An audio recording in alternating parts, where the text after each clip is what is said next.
नमस्कार, मी अजित पाटील.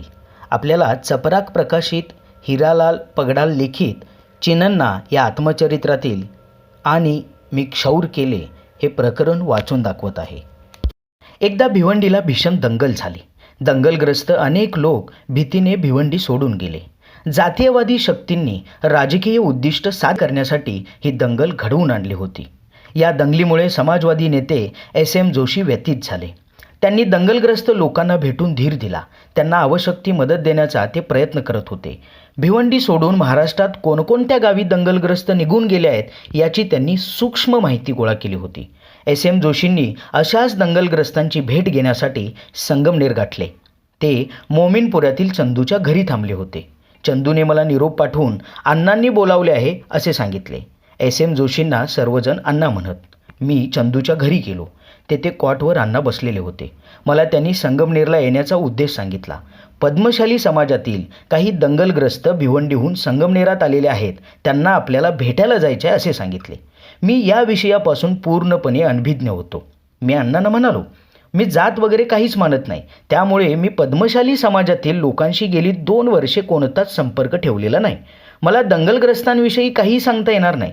अण्णा मला रागावले. म्हणाले, अरे वेड्या, तुला जात पाळ असे आम्ही सांगत नाही, परंतु आपल्याच जातीतील लोकांची दुःखे काय आहेत हेही जाणून न घेण्याचा असंवेदनशीलपणा तुला करता येणार नाही.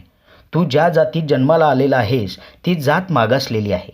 शिवाय ती बिगर मराठी भाषक जात आहे. त्यांची दुःख जाणून घेऊन ती दूर करण्यासाठी तुम्ही प्रयत्न केला पाहिजे. त्यासाठी तुला समाजात उठबस केली पाहिजे. हे करताना त्यांच्यातील जातीय अस्मिता वाढणार नाही याचीसुद्धा काळजी घेतली पाहिजे. मलाही त्यांचे म्हणणे पटले. मी विनाकारण चुकीचा गंड समज डोक्यात ठेवून आमच्या जात बांधवांपासून दूर राहत होतो.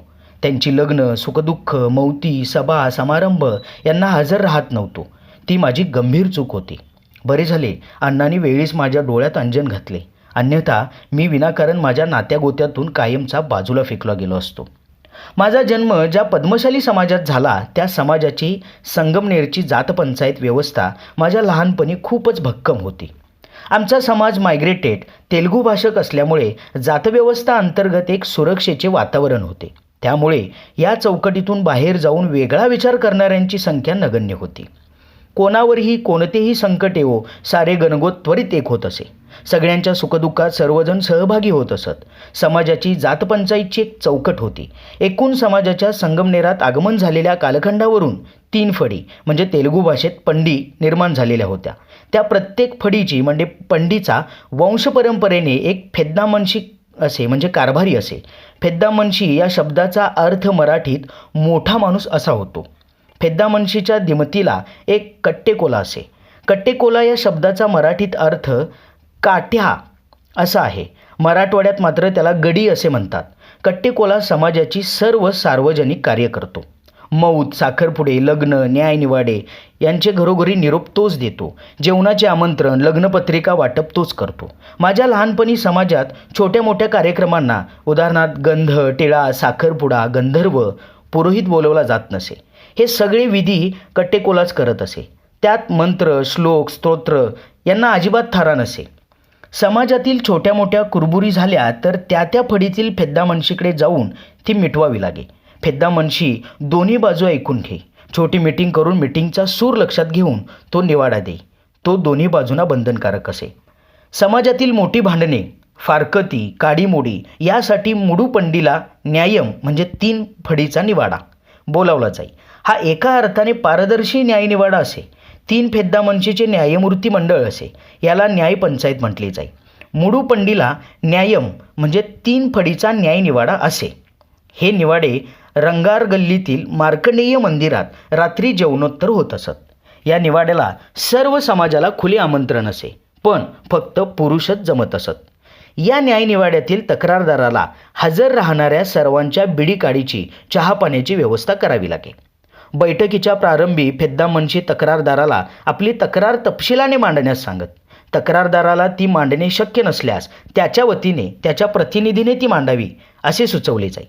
तक्रारदार किंवा त्याच्या प्रतिनिधीने त्यांची बाजू मांडेपर्यंत मध्ये कोणीच हस्तक्षेप न करण्याचा प्रघात होता.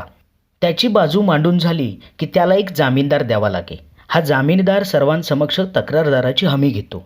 जो काही निवाडा होईल त्याला बांधील राहील याची हमी देत असे.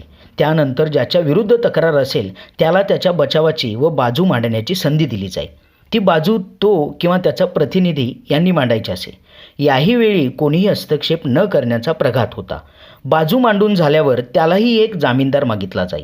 तो जामीनदार ज्याच्या विरुद्ध तक्रार आहे त्याच्या वतीने निवाड्याशी बांधील राहण्याची हमी देत असे. दोन्ही बाजू ऐकून झाल्यावर पंच म्हणजे फेद्दामनशी त्रयस्थ लोकांना म्हणजे संबंधितांना खुले प्रश्न विचारण्याची परवानगी देई. यातून दोन्ही बाजूंवर प्रश्नांची सरबत्ती होई. दोन्ही बाजूंनी बचावासाठी त्यांचे गणगोत समर्थक आणलेले असत. परंतु दोन्हीही बाजूंशी संबंध न ठेवता निपक्षपातीपणे प्रश्न विचारून सत्य शोधण्यास मदत करणाऱ्यांची संख्या बऱ्यापैकी असे. कधीकधी दारू पिऊन असंबंध अव्यवहार्य वर्तन करणारे प्रश्न विचारणारे निवाड्यात विघ्न आणत. परंतु पंच चतुर असत. अशांना बैठकीबाहेर घालवून अपमानित केले जाई. त्यामुळे आपला अपमान होऊ नये म्हणून उपद्रव देण्याचे धाडस दारुडे अपवादानेच करत. सत्य शोधण्यासाठी एखाद्या बाजूची पडताळणी करण्यासाठी तेथे गैरहजर असलेल्या व्यक्तीचा उल्लेख झाल्यास असंबंधित व्यक्तीला घरून बोलावून घेतले जाई आणि त्याला निवाड्यापाशी हजर राहावे लागे. निवाड्याला सुरुवात होण्यापूर्वी दोन्ही बाजूकडील कोणाकोणाची उपस्थिती आवश्यक आहे हे दोन्ही बाजूंना विचारण्यात येत असे. दोन्ही बाजू ज्यांची नावे देतील त्या सर्व स्त्री पुरुषांना निवाड्याच्या वेळी हजर ठेवण्याची जबाबदारी संबंधितांवर बंधनकारक असे. या न्यायव्यवस्थेतील निवाड्यात दोषींना समज देणे, दंड करणे, नाक रगडणे, माफी मागणे, पाया पडायला लावणे, गळाभेट घडवून आणणे आदी प्रकारे निवाड्याचा शेवट होत असे. जो दोषी ठरेल त्याला बैठकीचा खर्च करावा लागे. जर तडजोड घडवून आणली तर दोन्ही बाजूंना बैठकीचा निम्मा खर्च करण्यास सांगितले जाई. यात चहापान, लाडू वाटप इत्यादी प्रकार देखील होत. फेद्दामनशी म्हणजे प्रमुख कारभारी यांच्याकडे एक ब्रह्मास्त्र होते. ते म्हणजे जाती बहिष्कृत करणे, वाळीत टाकणे. या ब्रह्मास्त्राची भीती व दहशत समाजात प्रचंड होती. तत्कालीन पद्मशाली समाजात शिक्षणाचे प्रमाण कमी होते. संपत्ती मालमत्ताधारक लोक हाताच्या बोटावर मोजण्या इतकेच होते. बहुसंख्य लोक भाड्याच्या घरात राहत होते. ज्यांचे हातमाग पॉवरलूम होते तेही भाड्याच्याच घरात राहत होते. त्यामुळे संपत्ती मालमत्ता यांचे तंटे नगण्य होते. जमवलेली सोयरीक तोडणे, सुनेला व्यवस्थित न नांदवणे, नवरा बायकोची भांडणे, संतान प्राप्ती न होणे, विवाहबाह्य संबंध, छळ, फसवणूक, आर्थिक देवाणघेवाण बिनसणे, मान अपमान, रूढी परंपरा भंग या स्वरूपाचे तंटे असत. वरकरणी ही सर्व व्यवस्था चांगली पारदर्शी वाटत असली तरी त्यात दोन दोष होते. या न्यायव्यवस्थेत जुन्या रूढी परंपरा यांचा प्रभाव होता. लोकशाही व्यवस्था बदलत जाणारे समाजमन, बाहेरच्या जगात वाहणारे समतेचे व मानवमुक्तीचे वारे यापासून ही व्यवस्था अलिप्त होती. संविधान, पोलीस, कोर्ट, कायदा यांना न जुमानण्याची प्रवृत्ती होती. समाजात पोलीस, कोर्टसुद्धा आम्हाला विचारूनच कृती करते असे भ्रामक हवा पसरलेली होते. लोक शिकत होते. लोकशाही पद्धतीने सोसायटी चालवत होते. तेथील सत्ता संघर्ष देखील होता. स्थानिक स्वराज्य संस्थेच्या निवडणुका लढणारे होते. त्यात निवडून येणारे लोकप्रतिनिधी होते. विविध राजकीय पक्ष, कामगार संघटना यांचे कार्यकर्ते होते. तरीही ही न्यायव्यवस्था बरेच काळपर्यंत अबाधित होती. याचे मुख्य कारण म्हणजे समाजात गरीब वर्गाची संख्या 90 ते 95% वर होती.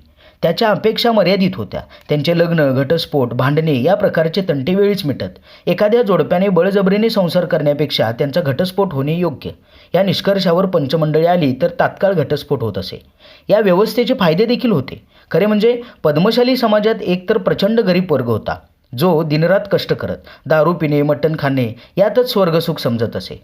फेद्दामनशीकडे समाजात एखाद्या कुटुंबाला जाती बहिष्कृत करण्याचे किंवा वाळीत टाकण्याचे ब्रह्मास्त्र होते. त्याचा समाजावर प्रभाव होता. एखाद्या कुटुंबाला वाळीत टाकले की त्या सर्व कुटुंबावर गणगोतासह बहिष्कार असे. जो दोषी असतो तो आणि त्यांचे भाऊबंद यांचे वैयक्तिक व सामूहिक कार्यक्रमाचे निमंत्रण बंद केले जाई. सार्वजनिक कार्यक्रमात त्यांना टिळा लावला जात नसे. त्याला बोट्टू बंद म्हटले जाई. त्यांच्या घरी इतरांनी पाणी पिणे, चहा पिणे, जेवण करणे यालाही मनाई असे. त्यामुळे ज्यांच्यावर अशी कारवाई होई त्यांना समाजापुढे शरण येण्याशिवाय पर्याय नसे. बाहेर कायदा काहीही असो, समाजात यांचाच निर्णय अंतिम असे. त्यामुळे मुठभर शिकलेले श्रीमंत पुढारी माणसे या व्यवस्थेला आव्हान द्यायला बिचकत असत. समाजात लग्न, साखरपुडे, टिळा, कुंकू, मौत, दशक्रिया, विधी इत्यादी कार्यक्रमात फेद्दामनशी म्हणजे कारभारी यांना विशेष अधिकार व मान असतो. ज्यांच्याकडे लग्न, साखरपुडा असेल त्यांनी अगोदर फेद्दामनशीच्या घरी जाऊन सदर कार्यक्रमाची पूर्वसूचना देऊन कार्यक्रमाची परवानगी घ्यायची असते. याला शेलवू घेणे असे म्हणतात. अशी परवानगी मिळाल्यावरच कट्टेकोला म्हणजे काट्या सदर कार्यक्रमाचे घरोघर निमंत्रण देतो. फेद्दामनशींच्या परवानगी देण्यापूर्वी नई सोयरी कशी जमली, कोणत्या अटींवर जमली याची चौकशी करतो. फेद्दामनशीच्या परवानगीनंतर कट्टेकोला सर्व समाजाला रीतसर टिळा लावायला प्रारंभ करत असतो. सर्वप्रथम फेद्दामनशी व परगावच्या लोकांना टिळा लावला जाई. तदनंतर इतर समाजातील लोकांना टिळा लावला जाई. हे सगळे झाल्यानंतर लोकल समाजाला टिळा लावला जाई. कार्यक्रमात सर्वप्रथम मानाची पान सुपारी फेद्दामनशीला दिली जाई. जेथे साखरपुडा, लग्न अगर प्रतानम विधी असे तेथे कार्यक्रमाची सुरुवात करण्यासाठी फेद्दामनशीची परवानगी लागे.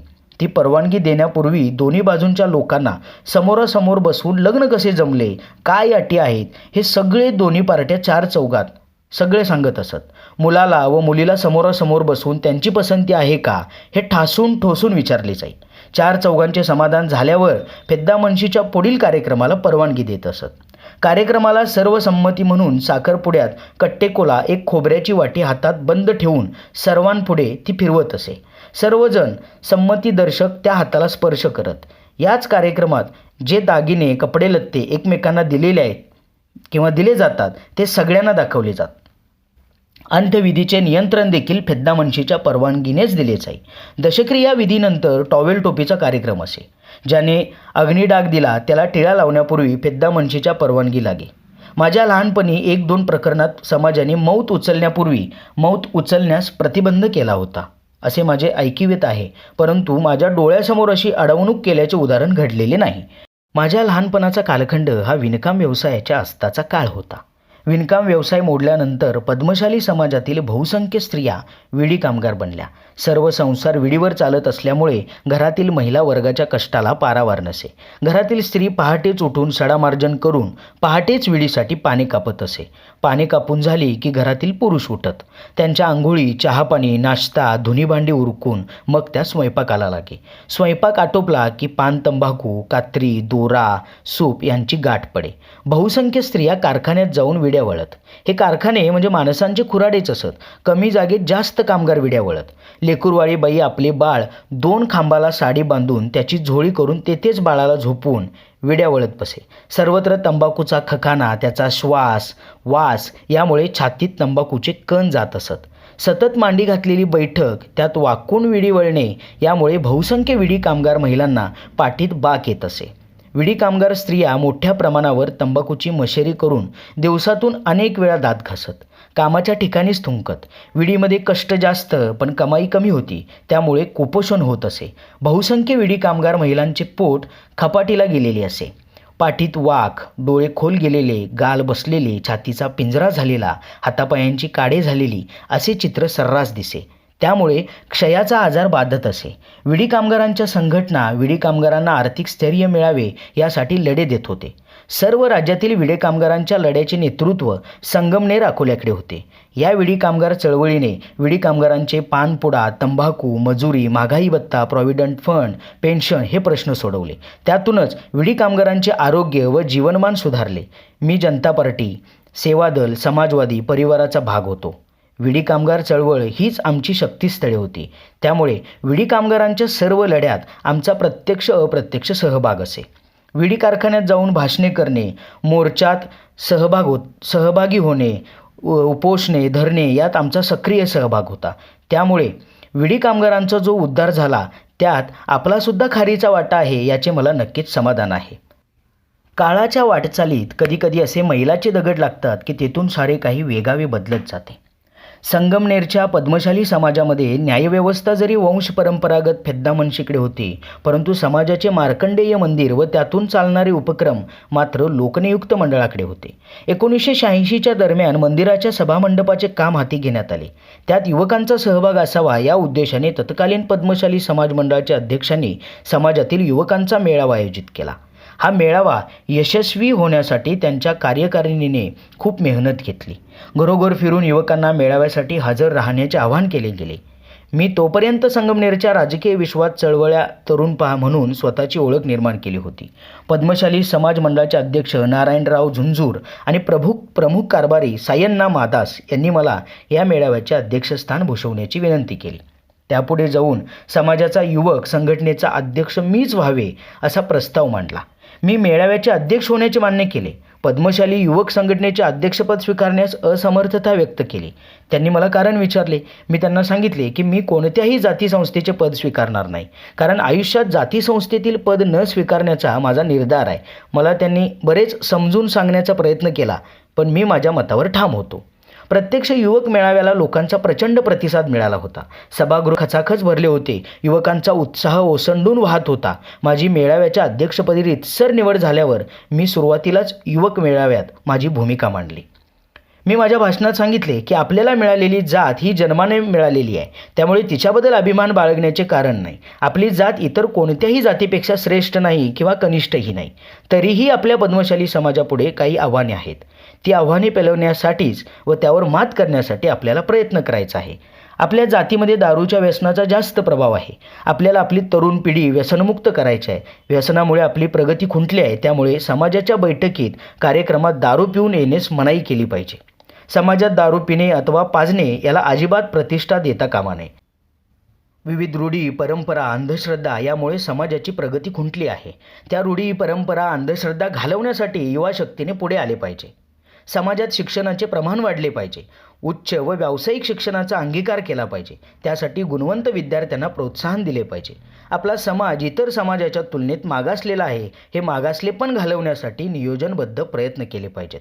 त्यासाठी समाजाच्या सर्वांगीण विकासाची गरज आहे. समाजातील विद्यार्थ्यांच्या सर्वांगीण विकासासाठी विविध सांस्कृतिक उपक्रम घेऊया. आर्थिक मागासलेपणा घालवण्यासाठी सरकारी नोकऱ्या, स्वयंरोजगार, स्वतःच्या मालकीची घरे यासाठी प्रयत्न केला पाहिजे. स्त्रियांच्या प्रगतीमुळे समाजाची प्रगती होते. त्यामुळे समाजातील स्त्रियांना सर्व क्षेत्रात संधी दिली पाहिजे.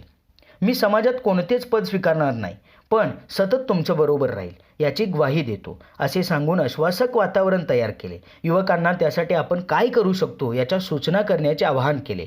मेळाव्यात युवकांनी खूप चांगल्या सूचना केल्या. प्रत्येकाला काहीतरी चांगले व्हावे असे वाटत होते. जमलेल्या युवकांत बहुसंख्य युवक महाविद्यालयीन विद्यार्थी होते. प्रत्येकाने सामाजिक ऐक्याचा हिरिरीने आग्रह धरला. याच मेळाव्यात पद्मशाली समाज युवक संघटना या नावाने एक संघटना स्थापन झाली. माझे थोरले बंधू अरविंद पगडाल यांची अध्यक्षपदी निवड झाली. अरुण अमृतवाड यांची सरचिटणीस म्हणून निवड झाली. या संघटनेत चंद्रकांत एन गंदूल, नारायण मुशम, पापय्या सिरसुल्ला, मोहन झुंझूर, उद्धव झुंझूर, विठ्ठल वनम, राजेंद्र ताल्ला, दिनेश दरारी इत्यादी तरुण सक्रिय होते.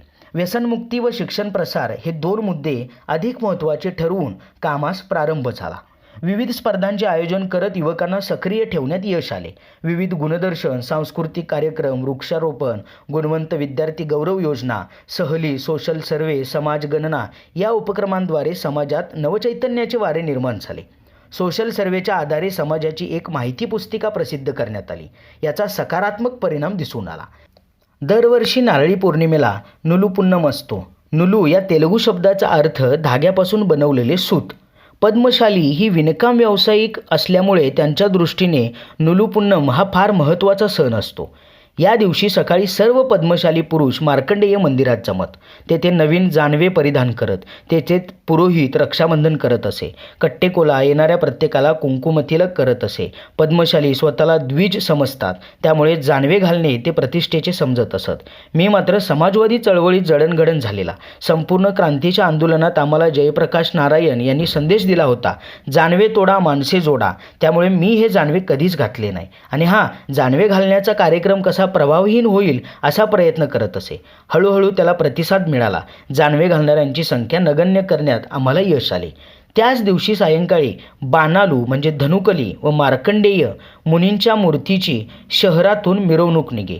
एका बैलगाडीतून ही मिरवणूक निघे. आम्ही ही मिरवणूक व्यापक व भव्यदिव्य करण्याचा निर्णय घेतला. संगमनेरच्या पद्मशाली समाज आबालवृद्धांसह यात सहभागी व्हावे यासाठी युवकांनी घरोघर जाऊन मिरवणुकीत आलेच पाहिजे अशी प्रेमाची सक्ती दिली. मिरवणुकीत झांज पथक, लेझिम, मुलींची नृत्य, बँड पथक यांची व्यवस्था होती. मिरवणूक बैलगाडीऐवजी ट्रॅक्टर ट्रॉलीमधून काढली. त्यांना जनरेटरची जोड दिली. मिरवणुकीला अभूतपूर्व प्रतिसाद मिळाला. पूर्वी बैलगाडीच्या पुढे फक्त पुरुष असत, महिला वर्ग बैलगाडी मागे चालत असत. आम्ही ती पद्धत मोडून काढली. स्त्री पुरुष सगळेच ट्रॅक्टरच्या पुढे चालत असत. असा निर्णय घेतला. या निर्णयाला समाजातील सर्व ज्येष्ठांनी आणि पेद्दामनशी यांनीही संमती दिली. 40-50 वर्षांची परंपरा बदलून स्त्रियांना पुरुषांच्या बरोबरीनं मिरवणुकीत चालण्याचा हक्क मिळाला. युवक संघटनेने केलेले काम, त्याला समाजातील ज्येष्ठ मंडळी आणि कारभारी यांनी दिलेली साथ यांचा संगमनेरच्या पद्मशाली समाजाला दूरगामी फायदा झाला. व्यसनमुक्ती व शिक्षण प्रसार या 2 मुद्द्यांवर अप्रत्यक्ष भर देऊन केलेल्या कामाला अतिशय चांगले यश आले. ज्या समाजात 4-5 लोकांना स्वतःच्या मालकीची घरे होती, बाकी सगळे भाड्याच्या व कच्च्या घरात राहत होते, आज 97% लोक स्वतःच्या मालकीच्या घरात राहतात. अवघ्या 300 ते 350 उंबरा असलेल्या संगमनेरच्या पद्मशाली समाजात 100 इंजिनियर, 5 MBBS, 5 पदवीप्राप्त डॉक्टर, चार्टर्ड अकाउंट, 50 शिक्षक, 5 CA, 50पेक्षा जास्त आयकर भरणारे व्यापारी, उद्योजक, कारागीर आहेत. व्यसनाधीनतेचे प्रमाण घटलेले आहे. संगमनेरच्या राजकीय, सामाजिक, शैक्षणिक, सांस्कृतिक, कला, व्यापार या क्षेत्रात पद्मशाली समाजाने स्वतःची स्वतंत्र ओळख निर्माण केलेली आहे. आज मागे वळून पाहिले तर आपण संघटितपणे, पद्धतशीर, नियोजनबद्ध केलेल्या कामाला मिळालेले यश पाहून कृतकृत्य वाटते, कृतार्थ झाल्यासारखे वाटते. आम्ही सगळे विणकरांचे तरुण मुले एकत्र आलो की आपला विणकाम व्यवसाय का लयाला गेला, त्यात आपला दोष किती, सरकारचा दोष किती याचा जेव्हा हिशेब मांडायचो तेव्हा असे लक्षात यायचे की आम्ही जे विस्थापित झालो त्याला आमची कारागिरी कुठेही जबाबदार नव्हती, तर सरकारचे धोरण जबाबदार होते.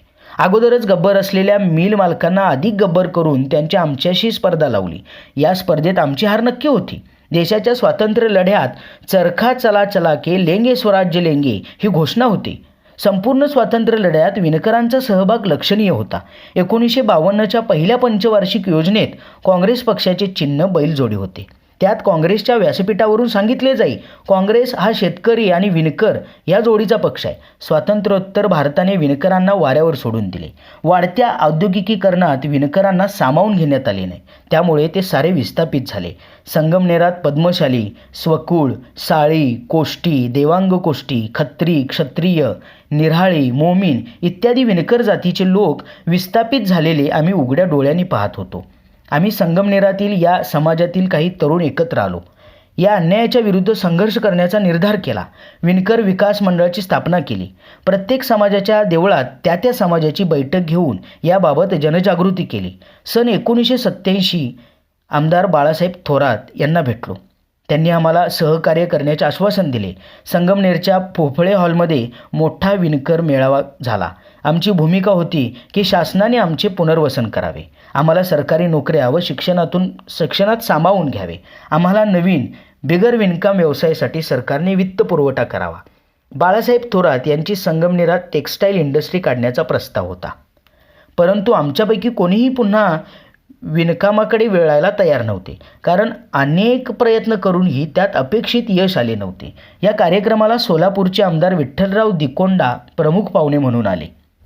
त्यांनीही आम्ही टेक्स्टाईल पार्कमध्ये सहभागी व्हावे असे आवाहन केले, परंतु आमचा त्याला प्रतिसाद नव्हता. तरीही सर्व विणकर समाजाच्या एकजुटीतून एक मोठी राजकीय शक्ती उभी राहिली होती. त्यातून विणकर समाजाकडे इतर लोक एक शक्ती म्हणून बघू लागले. हा फार मोठा सकारात्मक भाग होता. केवळ जातीच्या चौकटीत न अडकता त्याच्या पुढचे पाऊल टाकता येते, हा मला आलेला एक चांगला अनुभव होता. सामाजिक समतेच्या दिशेने टाकलेले ते एक महत्त्वाचे पाऊल होते आणि या चळवळीचे नेतृत्व माझ्याकडे होते. ही माझ्यासाठी आनंदाची बाब होती. 1987 हे वर्ष आमच्या कुटुंबात एक वादळ घेऊन आले. कोणत्याही माणसाचा ज्यावेळी राजकीय सामाजिक उत्कर्ष होत असतो त्याचवेळी त्याचे हितशत्रू त्याच्या विरोधात नाना कुरघोड्या करत असतात. 1987 साली पद्मशाली समाज युवक संघटनेच्या माध्यमातून माझे नेतृत्व झळाळून निघाले होते. जातीच्या व्यासपीठाचा जातीय अस्मिता न कुरवाळता त्यांच्यात सर्वंकष बदल घडवून तो समाज इतरांच्या बरोबरीने आणता येतो याचा प्रयोग माझ्या नेतृत्वाखाली यशस्वी होताना दिसत होता. त्यामुळे समाजातील प्रस्थापित नेतृत्व आणि आम्ही युवक यांच्यात दरी निर्माण व्हावी यासाठी काही अज्ञानी बुरसटलेल्या शक्ती सक्रिय झाल्या होत्या. विणकर विकास मंडळाच्या माध्यमातून समाजातील युवकांची फळी न्यायाच्या संघर्षासाठी माझ्या मागे भक्कमपणे उभी होती. त्यातून एक मोठा व्यापक चेहरा होण्याची संधी मला चालून आली होती. यासाठी होणाऱ्या चळवळीत राज्य पातळीपर्यंत संधी मिळाली होती. हे सगळे अनुकूल घडत असताना एका घटनेने नवे वादळ घोंगावत आले. माझा धाकटा भाऊ श्रीनिवास संगमनेर नगरपालिकेत फार्मासिस्ट म्हणून नोकरीस होता. त्याचा राष्ट्र सेवादल चळवळीत सहभाग होता. जाती व्यवस्था मोडायची असेल त्यासाठी आंतरजातीय विवाह झाले पाहिजेत या विचाराचा त्याच्यावर प्रभाव होता. तरुण तरुणींचे विवाह साध्या पद्धतीने बिगर हुंड्याने झाले पाहिजेत असा आग्रह आम्ही धरत आलो. तरी तरुणांनी त्यांच्या लग्नाचे निर्णय त्यांनी स्वतः विचारपूर्वक घेतले पाहिजेत. त्यासाठी 25 नंतरच परिपक्वता आल्यानंतर लग्न केले पाहिजे अशा मतांचे आम्ही प्रतिपादन करत होतो. यामुळेच आम्ही सेवादलाच्या माध्यमातून प्राध्यापक शिवाजी गायकवाड, निशा शिवूरकर, शशिकांत कंकरेज, नीला दंडवते, उल्हास पाटील, सुलभा जोरवेकर, सतीश गोरे, वर्षा झंवर इत्यादी जोडप्यांची लग्न लावून दिली होती.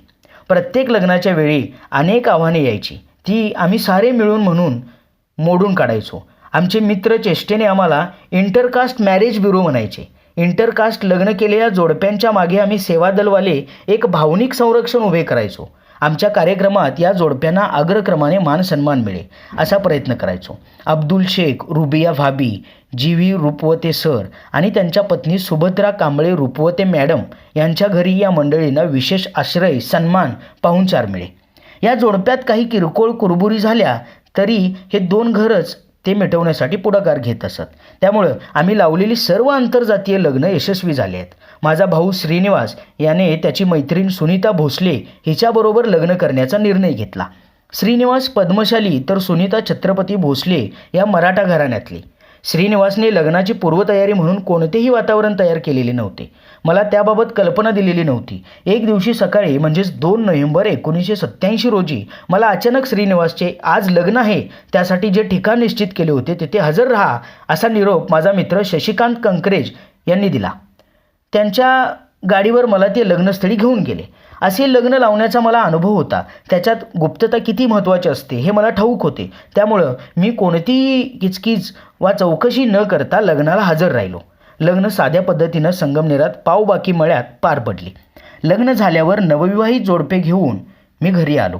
वडील भेटले. त्यांना माझा मित्र चंदू याने सर्व कल्पना दिली. वडिलांनी मूकपणे हे लग्न स्वीकारले. माझी आई मात्र या अचानक धक्क्याने गडबडली. तिने आक्रोश केला, घर डोक्यावर घेतले, रडली आणि आजारी पडली. श्रीनिवास आणि सुनीताला डॉक्टर नागोलकरांकडे पाठवून घरी आलो तर आईचा त्रागा कमी झाला नव्हता. तिने त्या लग्नाचा धसका घेतला होता. त्यातच ती जास्त आजारी झाली. नाईलाजाने तिला इलाजासाठी डॉक्टर कोल्हटकर हॉस्पिटलमध्ये ॲडमिट करावे लागले. आईचा आजार, श्रीनिवासचे आंतरजातीय लग्न यामुळे आमचे जवळचे नातेवाईक, मित्र, पाहुणे यांची घरी वर्दळ वाढली. त्यातील अनेकांची आंतरजातीय लग्नाबद्दलची प्रतिकूल मते, खोटी सहानुभूती याने मी वैतागून गेलो होतो. तरीही मी शांत राहिलो. संयमाने सर्व काही व्यवस्थित होईल यासाठी प्रयत्न करत होतो. खरे तर आंतरजातीय लग्नाबद्दल माझ्या घरी तीव्र प्रतिक्रिया उमटण्याचे काहीच कारण नव्हते. निशा शिवाजी, उल्हास सुलभा, शशी नीला या जोडप्यांचे आमच्या घरी सहर्ष स्वागत होत असे. त्यांना माझ्या सर्व परिवारानं प्रेम, माया दिली होती. परंतु म्हणतात ना, परदुःख शीतलम, खुद पे गुजरती है तब आटे दाल का भाव मालूम पडता है. लग्नाच्या धक्क्यातून आमचा परिवार सावरत असतानाच आमच्या पद्मशाली समाजाचे फेद्दा मनशिनी म्हणजे कारभारी मंडळी आम्हाला जोराचा धक्का दिला. त्यांनी श्रीनिवासने आंतरजातीय लग्न केल्याबद्दल आम्हाला जाती बहिष्कृत करण्याचा निर्णय घेतला. या निर्णयामुळे आमचे वडील एकदमच खचले.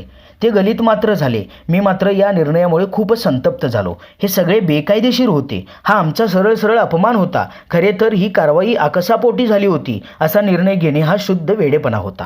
एखाद्या व्यक्तीला अकारण अपमानित केले की त्यांच्या अंगी 1000 हत्तींचे बळ येत असते. ते माझ्यात आले होते. मला हे समजल्या त्याविरुद्ध बंड करण्याचे सुतोवाच केले. पद्मशाली युवक संघटनेत माझ्यासोबत काम करणारे सहकारी चंद्रकांत एनगंदुल यांच्या दुकानात जमले. मला निरोप पाठवून तेथे बोलावून घेण्यात आले. मी तेथे गेल्यावर माझ्या सहकारी मित्रांना हा बहिष्काराचा निर्णय मान्य नाही हे लक्षात आले. त्यातील काही मित्र उघड माझ्याबरोबर बंडात सहभागी होण्यास राजी झाले. काहींनी उघड साथ देण्यास असमर्थता व्यक्त केली. परंतु फेद्दा मनशीच्या बहिष्कार निर्णयाचे समर्थन करणार नाही असा विश्वास दिला. या बैठकीत मी बंड करणार असून या निर्णयाविरोधात उपोषण करणार असल्याचे सांगितले. आमच्या खाजगी बैठकीचा वृत्तांत निर्णय घेणाऱ्या फेद्दा मनशीपर्यंत अप्रत्यक्षपणे पोहोचेल अशी व्यवस्था मी केली होती. माझ्या उपोषण अस्त्राचा धसका संबंधितांनी घेतला असावा. त्यांनी मला निरोप करून बोलावून घेतले. खूप प्रेमाने बोलू लागले. बहिष्काराचा पायाच होता घरी न जाणे, पाणी न पिणे, रोटीबेटी व्यवहार थांबवणे हा होता. येथे तर बळेच चहापाण्याचा आग्रह धरला. आम्हाला हा निर्णय घ्यायचाच नव्हता, पण आमच्यावर दबाव होता असा त्यांचा बचाव सुरू होता. माझी देहबोली, माझी भाषा संयमी परंतु आत्मविश्वासाची होती. त्यांना मी एक प्रश्न विचारला, हे कायद्यात बसते का? त्यांची बॉडी लँग्वेज पाहता ते आतून घाबरले आहेत हे माझ्या लक्षात आले. मी उपोषणाची धमकी देऊन घरी परतलो नाही. तोच या निर्णय घेणाऱ्या मंडळींचे समर्थक घरी येऊन माझ्या वडिलांना, भावंडांना समाजाविरुद्ध जाऊ नका असा सल्ला देत होते. मी आल्यावर रुद्रावतार धारण केला. उपोषण करणार हे ठामपणे सांगितले. हा लढा समाजाविरुद्ध नाही, समाजातील मुठभर चुकीच्या लोकांविरुद्ध हा लढा आहे हेही निक्षून सांगितले. समाजाला हा निर्णय मान्य नाही, ती तुमची मनमानी आहे हेही निक्षून सांगितले. समर्थकांना हे सारे अनपेक्षित होते. ते खाली मान घालून निघून गेले. आमच्या समाजवादी मित्रांना ही वार्ता समजताच सुतार गल्लीतील ॲडव्होकेट अब्दुल शेख यांच्या घरी प्रमुख कार्यकर्त्यांची मीटिंग झाली. त्यात या निर्णयाविरोधात आंदोलन करायचे ठरले, परंतु 8 दिवस संबंधितांना निर्णय मागे घेण्यासाठी मुदत द्यायचे ठरले. बैठकीचा सूर पद्मशाली समाजातील जाती बहिष्कृत करण्याचा निर्णय घेणाऱ्यांपर्यंत पोहोचवण्याची जबाबदारी ॲडव्होकेट अब्दुल शेख यांनी घेतली होती. ती त्यांनी अतिशय चतुराईने पार पाडली. 8 दिवसात अनेक लोकांनी पुढाकार घेतला. त्यात आमचे जवळचे नातेवाईक, वडिलांचे मित्र, माझे काही मित्र यांना भेटून सारे मी समाजाविरुद्ध बंड करू नये असे आवाहन करण्याचा प्रयत्न झाला. आमच्या युवक संघटनेत सक्रिय असलेल्या काही तरुणांनी देखील याच मध्यस्थी करण्यासाठी प्रयत्न केले. सुरुवातीला डगमगलेले माझे वडील देखील सावरले. त्यांना मी मित्रांनी धीर दिला. आपण व आपले नातेवाईक यांनी काही चूक केलेली नसताना आपल्यावर केलेली कारवाई चुकीची आहे. ज्यांनी ही चूक केली त्यांनी त्या चुकीचे परिमार्जन केले पाहिजे हे समजावून सांगितले. वडिलांनाही आमचे म्हणणे पटले. त्यांनाही झालेल्या अपमानाचे शल्य होते. त्यांनी आमचे नातेवाईक व गणगो त्यांना घरी बोलावून एक बैठक घेतली. या बैठकीत हजर असलेल्या बहुसंख्य नातेवाईकांनी जाती बहिष्कृतीचा सर्वांना सरसकट लागू केलेले निर्णय मान्य नाही असे सांगितले. त्यातील काहींनी आंतरजातीय लग्न श्रीनिवासने केले, फक्त त्याच्यावरच कारवाई व्हावी असा मधला मार्ग सुचवला, परंतु तो मला आणि माझ्या मित्रांना मान्य नव्हता. यानंतर मात्र समाजांतर्गत ताणाताणी वाढत गेली. पेद्दा मनशींनी घेतलेल्या निर्णयाला यापूर्वी कोणीच आव्हान दिले नव्हते, तर शरणागत होऊन माफी मागून दंड भरून आपल्यावरची कारवाई मागे घेतली जावी असा प्रयास होत असे. आम्ही या व्यवस्थेलाच आव्हान दिल्यामुळे अनेकांचे जातीय अहंकार, जातीय अस्मिता उफाळून आल्या. ती मंडळी जाती बहिष्कृतीच्या निर्णयाचे समर्थन करू लागली. व्यक्तीपेक्षा समाज मोठा हा त्यांचा भ्रामक बचाव होता. माझी भूमिका स्पष्ट होती. देशातील कायदा सगळ्यांना बंधनकारक आहे. कायद्यापेक्षा कोणतीही व्यक्ती मोठी नसते. तसेच कोणतीही जात, धर्म देखील कायद्यापेक्षा मोठा नसतो. कायद्यापुढे सर्व समान असतात. विवाह त्या व्यक्तीचा वैयक्तिक कायदेशीर अधिकार आहे. तो त्यांनी कोणाशी करावा हा ज्याचा त्याचा अधिकार आहे. त्याला जाती संस्थेला अगर धर्मसंस्थेला कोणताही प्रतिबंध करता येणार नाही.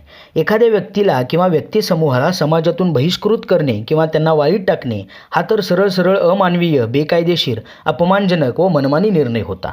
जाती बहिष्कृत करणे, वाळीत टाकणे ती प्रथाच काल सुसंगत नाही. हे सगळे मध्ययुगीन मानवी व्यवहार सुधारकांनी यापूर्वीच मोडून काढले होते. दुर्दैवाने ही अमानवी प्रथा आमच्या समाजात अद्याप अस्तित्वात होती आणि त्याला समाजातील अनेकांचा मनापासून पाठिंबा होता. माझा लढा वैयक्तिक नव्हता, तो जाती बहिष्कृत करण्याच्या प्रथेविरुद्ध होता. या लढ्याला पद्मशाली समाजातील सुज्ञ विचारी तरुणांचा पाठिंबा होता.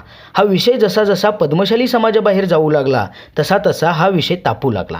सुधारलेला समाज, सुशिक्षित लोक यावरून समाजातील लोकांना नावे ठेवू लागला. त्यामुळे समाजातील धुरीण विचलित होऊ लागले. हा विषय लवकरात लवकर मिटवावा असा दबाव वाढू लागला.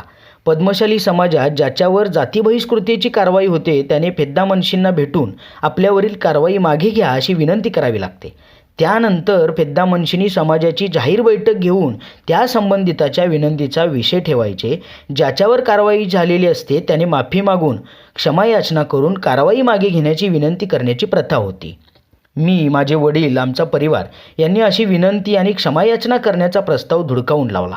माझ्या वडिलांनी तर समाजाची समांतर बैठक बोलावून पेद्दा मनशींनाच बडतर्फ करण्याची धमकी दिली. मी जाहीर उपोषणावर ठाम होतो. शेवटी काही मध्यस्थांनी दोन्ही पक्षाची एक छोटी बैठक घडवून आणली. मी आणि माझ्या परिवारानं पेद्दा मनशींनी माघार घेऊन जाती बहिष्कृतीची कारवाई मागे घ्यावी यावर ठाम राहिलो. पेद्दा मनशींनी मंडळी आम्ही कारवाई मागे घ्यावी यासाठी रितसर विनंती करावी या मताचे होते. आम्ही त्याला नकार दिला. शेवटी या विषयावर समाजाची खुली बैठक घेऊन त्यात जो निर्णय होईल तो दोन्ही पक्षांनी मान्य करावा असा तडजोडीचा प्रस्ताव आला. मी बैठकीत हजर राहण्याचे मान्य केले, परंतु त्यात जो निर्णय होईल तो मान्य करणे वा ना करणे हे तो निर्णय काय होता हे पाहून ठरवू असे सांगितले. हा काळ फार ताणतणावाचा होता. रोज नवे नवे वळण घेत होते आणि बहिष्कृत प्रकरण चिघळत होते. शेवटी पद्मशाली समाजातील धुरीणांच्या दबावामुळे फेद्दामनशींनी स्वतः पुढाकार घेऊन समाजाची खुली बैठक बोलावली होती. हा आमचा अर्धा विजय होता. फेद्दामनशी समर्थक मंडळींना हा प्रकार आवडला नाही. नेहमीच्या परंपरेनुसार हे झाले नाही. फेद्दामनशींनी दबावाखाली हा निर्णय घेतला अशी त्यांची समजूत झाली. खुल्या मिटिंगच्या अगोदर माजी व समाजवादी मित्रांची बैठक अब्दुल शेख यांच्या घरी झाली. त्यात अनेक पर्यायांवर विचार झाला, परंतु शेवटी असे ठरले की सर्व समाज विरोधात जाईल अशी भूमिका घेऊ नये. परंतु ही चुकीची प्रथा, चुकीची कारवाई कशी चूक आहे यात सुसंगती नाही. जाती बहिष्कृत प्रथा पाळणे म्हणजे समाजाची अप्रतिष्ठा करणे हा विचार पुढे न्यायचा असे ठरले. त्याबरोबरच असा निर्णय घेणाऱ्यांनी मनमानी पद्धतीने निर्णय घेतला आहे हेही लोकांच्या निदर्शनास आणून द्यावे असा सबुरीचा सल्ला दिला. ठरलेल्या रणनीतीनुसार आम्ही वागायचे ठरवले. त्यानंतर पद्मशाली समाजातील युवक मित्रांसमवेत बैठक झाली. त्यात ही कारवाई युवक संघटनेच्या कार्यात खोडा घालण्यासाठी कपट भावनेने केलेली आहे अशी भूमिका घ्यायचे ठरले. प्रत्यक्ष मीटिंग सुरू झाली तेव्हा आम्ही उभे राहून आमची बाजू मांडावी असे सांगितले गेले. आम्ही म्हणालो, आम्ही मीटिंग बोलवली नाही, तशी आम्ही तुम्हाला विनंती केलेली नाही. तुम्ही मीटिंग बोलवले, तुम्हीच काय ते सांगा. आमची ही भूमिका बघून पारंपरिक विचाराच्या मंडळींचे पित्त खवळले. त्यांनी आक्रमक भूमिका घेत मीटिंग रद्द करा असा आग्रह धरला. पण ज्यांनी मध्यस्थी घडवून आणली होती त्यांनी वस्तुस्थिती सांगितल्यानंतर बैठक सुरू झाली. कारभारी मंडळींनी बैठकीचा उद्देश स्पष्ट केला. त्यानंतर मी अतिशय आक्रमकपणे माझी भूमिका मांडली. जाती बहिष्कृत प्रथा काल सुसंगत नाही. श्रीनिवासने आंतरजातीय लग्न करून कोणतीही चूक केली नाही. देशाचा कायदा सर्वांना बंधनकारक आहे. कायद्यापेक्षा कोणीही मोठा नाही. कोणीही कायदा हातात घेऊ नये. आमच्या बाबतीत जाती बहिष्कृतीचा निर्णय बेकायदेशीर आहे. तसाच तो आमचा अपमान करणार आहे. आमच्या सन्मानाशी आम्ही कोणतीही तडजोड करणार नाही. हा निर्णय शुद्ध भावनेने घेतलेला नाही. युवक संघटनेचे जे चांगले कार्य चालू आहे त्याला खोडा घालण्यासाठीच ही खेळी खेळली गेली आहे अशी माझी बाजू मांडली. त्यानंतर अनेक युवकांनी माझे समर्थन केले. फेद्दामनशी मंडळींनी परंपरांचे पालन करावे, समाजातील लोकांच्या मागणीनुसार आम्ही ही कारवाई केल्याचे सांगितले. आमच्या समर्थकांनी यावर कोणी मागणी केली त्यांची नावे सांगा असा आग्रह धरला. त्यावर नावे सांगण्यास कारभारी मंडळींनी नकार दिला. मी म्हटले, ज्या कोणी ही मागणी केली त्यांनी आपली भूमिका इथं मांडावी. एक दारुडा उभा राहिला. तो बोलायला लागल्यावर युवकांनी त्याची हुर्रे करायला सुरुवात केली. दारुड्यांना आम्ही बैठकीत बोलू देणार नाही अशी ठाम भूमिका घेतली. त्यामुळे त्या दारुड्याला गुमानखाली बसावे लागले. बराच वेळ उलटसुलट चर्चा झाल्यावर मध्यस्थांनी एक तडजोडीचा प्रस्ताव ठेवला. समस्त पगडाल परिवारातील जाती बहिष्काराचा निर्णय मागे घेण्यात येऊन एकटे श्रीनिवास पगडाल यांच्यावरील जाती बहिष्काराचा कायम ठेवावा असा तो प्रस्ताव होता. मी या प्रस्तावाला विरोध केला. श्रीनिवासने कोणतीही चूक केलेली नाही. त्याच्यावर कारवाई करणे चूक आहे आणि जर तुम्ही कारवाई केली आणि त्याच्या विरोधात श्रीनिवासने एखादी कृती केली तर त्याला आम्ही पाठिंबा देऊ असे ठासून सांगितले. आमचे गणगोत हा प्रस्ताव मान्य करावा या मताचे होते. माझ्या वडिलांवर त्याचा दबाव होता. त्यांनी सारासार विचार करून आमचा विरोध डावलून हा प्रस्ताव मान्य केला. फेद्दामनशींनी शेवट करताना समाजाची चौकट महत्त्वाची आहे त्याला सकारात्मक प्रतिसाद दिल्याबद्दल समस्त पगडाल परिवाराचे आभार मानले आणि समस्त पगडाल परिवारातील बहिष्काराचा निर्णय मागे घेण्यात आला असून श्रीनिवास पगडाल यांच्यावरील बहिष्कार कायम राहील असे जाहीर केले. खरे तर आम्ही ही लढाई अर्धी जिंकलो आणि अर्धी हरलो. श्रीनिवासवर बहिष्कार चालू ठेवणे हे मला अजिबात मान्य नव्हते. पण समाजात जाती बहिष्काराचा निर्णय फेद्दामनशींनी स्वतःहून मागे घेण्याची घटना पहिल्यांदाच घडली होती. ती फार मोठी कमाई होती. मुख्य म्हणजे समाज न दुखावता हा बदल घडला होता. मनमानी निर्णय पद्धतीला लगाम लागला होता. हा जो अर्धवट तिढा सुटला होता त्याबाबत माझे समाजवादी मित्रांशी चर्चा करून पुढचे काय ते ठरवायचे होते. चंदूकडे आम्ही मित्र बसलो. झाले ते ठीक झाले. आता फार ताणायचे नाही. समाजात भांडणे दुरी नको असा सर्वांचा सूर होता. श्रीनिवासवरील बहिष्काराचा प्रश्न चर्चेने सोडवू शकतो, पण यावर आपण मत मांडू. मी मात्र श्रीनिवासवरील बहिष्कार कायम असल्यामुळे अस्वस्थ होतो. श्रीनिवास देखील प्रचंड अस्वस्थ आणि संतप्त होता. आम्ही ॲडव्होकेट अब्दुल शेख यांच्या घरी गेलो. त्यांना झाला प्रकार सांगितला. ते एकदम कॉन्फिडंट होते. ते म्हणाले, आता खूप सोपे झाले. शेकडो लोकांसमोर श्रीनिवास बहिष्कार टाकण्याचा निर्णय जाहीर केलेला आहे. हा कायदेशीर मुद्दा आहे. आपण कायदेशीर मार्गाने लढू आणि न्याय मिळवू. दुसऱ्या दिवशी अब्दुल आणि श्रीनिवास यांनी घडलेल्या घटनेला बहिष्काराच्या निर्णयात कायद्याच्या कलमांचा आधार देऊन न्यायालयात मानहानीचा फौजदारी दावा दाखल केला. हा दावा 3 फेद्दान मुन्शीविरुद्ध दाखल झाला. कोर्टात प्रकरण गेल्याने सगळीच पळापळ झाली. फेद्दा मुन्शींना न्यायालयासमोर हजर राहावे लागले. ते पाहण्यासाठी अनेक जण हजर होते. पद्मशाली समाजात जे न्यायमूर्ती म्हणून मानाने बसतात त्यांना कोर्टासमोर आरोपींच्या पिंजऱ्यात उभे राहून जात पंचायतीच्या मर्यादा पद्मशाली समाजातील प्रत्यक्षदर्शींनी पाहिले होते. फेद्दा मुन्शींच्या वकिलांनी हे प्रकरण तडजोडीने मिटवा, त्यातच तुमचे हित आहे असा सल्ला सर्वांसमक्ष दिला. त्यामुळे बहिष्कार निर्णय समर्थकांचे उरले सुरले अवसान गळून पडले. आता पुन्हा मध्यस्थांची पळापळ सुरू झाली. श्रीनिवासने मात्र ताठर भूमिका घेतली. नो डायलॉग, काय ते वकिलांशी बोला असे म्हणू लागला. मध्यस्थ मला आणि चंदूला यात मार्ग काढण्याचा आग्रह करत होते. मी हात वर केले. शेख वकिलांशी बोला असा सल्ला दिला. शेवटी बऱ्याच छोट्या मोठ्या बैठकीनंतर फेद्दा मुन्शी, त्यांचे काही बहिष्कार समर्थक, आमच्या परिवारातील काही प्रमुख, चंदू आणि काही युवक मित्र यांची श्रीनिवाससह तडजोड बैठक झाली. त्या बैठकीत श्रीनिवासवरील जाती बहिष्कार बिनशर्त मागे घेण्याचे ठरले. यापुढे कोणावरही जाती बहिष्कार टाकला जाणार नाही याची हमी देण्यात आली. आंतरजातीय लग्नाला कोणीही जात पंचायत म्हणून प्रतिबंध करणार नाही हेही देखील मान्य केले गेले. कायदा मोडून काहीही केले जाणार नाही हेही ठरले.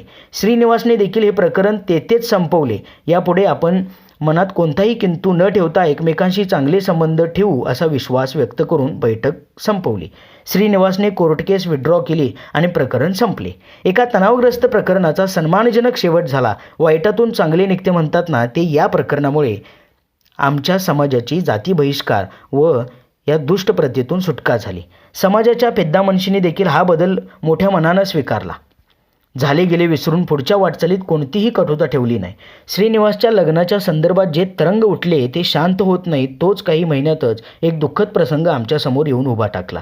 श्रीनिवासचे सासरे भोसले बाबांचे वृद्धापकाळाने दुःखद निधन झाले. श्रीनिवासची पत्नी सुनीता ही त्यांची एकुलती एक अपत्य होती. आमच्याच गल्लीत छोटीशी खानावळ चालवून प्रपंच चालवत होते. भोसले कुटुंब मूळचे संगमनेरचे नसल्यामुळे त्यांचे सर्व नातेवाईक पंढरपूर, पुणे, औरंगाबाद इत्यादी ठिकाणी होते. भोसले बाबांचा अंत्यविधी पार पाडण्याची जबाबदारी श्रीनिवासवरच आली.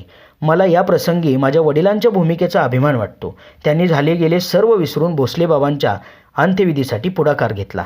आमचे सर्व जवळचे नातेवाईक गोळा केले. भोसले बाबांचा अंत्यविधी अतिशय व्यवस्थित पार पडला. अंत्यविधी पार पडल्यानंतर माझ्या वडिलांनी माझ्या समक्ष श्रीनिवासला आदेश दिला, आता तुझी सासू एकटी पडली आहे, त्यांना तुम्ही दोघे नवरा बायको मिळून आधार द्या. श्रीनिवास आणि सुनीता यांनी ही जबाबदारी शेवटपर्यंत पार पडली. ॲडव्होकेट अब्दुल शेख हे माझे परममित्र होते. त्यांनी आणीबाणीविरुद्ध संघर्ष करून तुरुंगवास पत्करला होता. आणीबाणीनंतर त्यांनी सुतार गल्लीतील डोंगरेवाड्यात आपला वकिली व्यवसाय सांभाळला होता. संगमनेरचे साने गुरुजी म्हणून ज्यांना संबोधतात त्या दुर्वे नाना यांचे ते असिस्टंट होते. आणीबाणी पश्चात त्यांनी रुबिया भाभीशी विवाह केला. अत्यंत गरीब कुटुंबातून अब्दुलभाई आलेले होते. त्यांनी आपला वकिली पेशा सेवाभावी वृत्तीने केला. त्यांचा पैशात अजिबात जीव नव्हता. गोरगरिबी जनतेबद्दल त्यांना खूप आस्था होती. त्यांच्या प्रश्नांच्या सोडवणुकीसाठी ते सतत तत्पर होते. एक सेवाभावी निर्मोही वकील म्हणून त्यांची प्रतिमा होती. अशिलाकडे पैसे असो किंवा नसो, त्याच्यावर अन्याय झालाय अशी त्यांची खात्री पटली तर त्याला न्याय मिळवून देण्यासाठी ते प्राणपणाने लढत होते व ते लढवय्या होते. निर्भय होते. ते कुणापुढेही झुकत नव्हते. त्यांना समाजसेवेची आवड होती. ते राष्ट्र सेवा दलात सक्रिय होते. समाजवादी विचाराचे होते. त्यांचा धाकटा भाऊ युनुस माझा जिगरी मित्र आहे. माझ्या संकट काळात अब्दुलभाई माझ्या पाठीशी खंबीरपणे उभे राहिले होते. ते उत्तम वक्ते होते. त्यांना मी नेहमी माझ्या थोरल्या भावाप्रमाणे मानत होतो. रुबिया भाभीची त्यांना भक्कम साथ होती. हमीद दलवाई यांनी जी मुस्लिम सत्यशोधक मंडळाची चळवळ चालवली होती त्यात त्यांना स्वारस्य होते. मुस्लिम धर्मात चालू असलेली जुबानी तलाकची प्रथा बंद व्हावी यासाठी ते सातत्याने चळवळी करत असत. मुस्लिम महिलांना न्याय मिळवून देण्यासाठी ते अनेक मूलतत्ववादी मुस्लिमांशी पंगा घेत होते. हमीद दलवाईच्या चळवळीबद्दल मुस्लिमांमध्ये अनेक गैरसमज मुद्दामहून पसरवले होते. त्यामुळे मूलतत्ववादी मुस्लिमांचा, कट्टरवादी मुस्लिमांचा अब्दुलभाई व रुबिया भाभींना विरोध होता. परंतु या विरोधाला न जुमानता त्यांनी त्यांचे कार्य चालूच ठेवले. अहमदनगर शहरात त्यांनी तलाकमुक्ती मोर्चाचे नेतृत्व केले होते. प्रचंड दगडफेक झाल्यानंतर देखील त्यांनी तो मोर्चा यशस्वी केला होता. त्यांना राष्ट्रीय एकात्मतेत विशेष रुची होती.